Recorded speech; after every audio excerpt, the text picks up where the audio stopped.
This is just a short little video on the relationship between nature and disease in people's minds in the early antebellum age. Before the Civil War, people really, and even after the Civil War, they recognized that there was a connection between a violation of nature and disease. They thought that if you're going to return to health, you kind of had to return to harmony with nature's laws.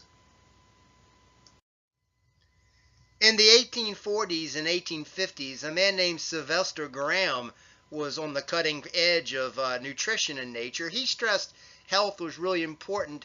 You had to be a vegetarian. You shouldn't eat meat.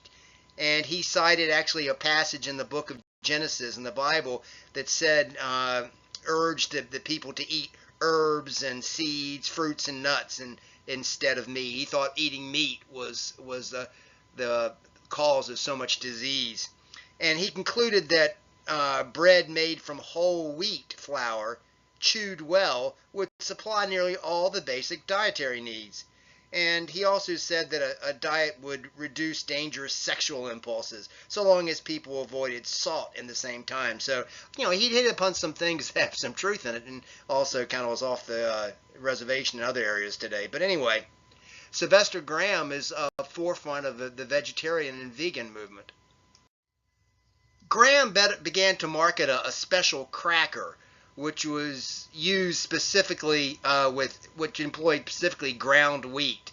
And of course, that is where we get the today. If you ever heard of graham crackers, that's the genesis of that. I have a quote here from Sylvester Graham. Quote, "I subsisted on a quantity of coarse bread, so small that it was barely sufficient to sustain life. I, at the same time, paid particular attention to bathing and exercise. I had not proceeded far before I became as a little child. My mind underwent a most surprising change, and a flood of light was poured in upon it. It appeared to me that I could see into almost everything.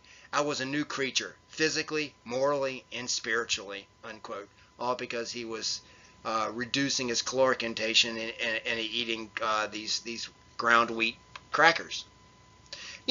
Different strains stressed different paths to health. It wasn't just eating whole wheat like Sylvester Graham, but the prohibition movement, abstaining from alcohol, was kind of tied in with this.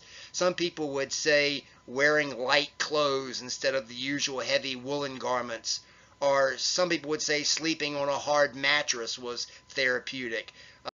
Others said drinking large quantities of fresh cold water daily would lead to health, which kind of makes some sense. And others would say taking long cold showers. This was there are many things that kind of revolve around the way man operates in nature, and if you got too much removed from this, then you could get sick. It was during the antebellum age that you begin to see some new ideas in medicine, like osteopathy, which was muscular manipulation. Of course, today an osteopathic physician is somebody that sees all of the human bodily functions working together. You don't really specialize in one area, but you try to understand it in its totality. And also, it was the beginning of chiropractic medicine, which was kind of spinal adjustment, and both intended to return sufferers to a natural state that the thought of the early Industrial Revolution, the thought was, had moved Americans from and caused problems. Many people in the 19th century believed in the power of natural spring waters to heal. If you probably familiar with this, but I think, if you think of Hot Springs, Arkansas, or Warm Springs, Georgia, where there was a hot natural flow of water from interior of Earth, people would go bathe in it, and they think it had therapeutic values. You may have been to Hot Springs, but they became like resort towns. And many villages began to thrive around these natural baths, and the sick and afflicted would come to bathe. I was reading in Robert E. Lee's biography, when he got sick, they took him to West Virginia's baths. Think of FDR at Warm Springs, Georgia, which is where I believe he died. Soon, these little baths, these hot spring baths towns had hotels and shops and a real thriving tourist community.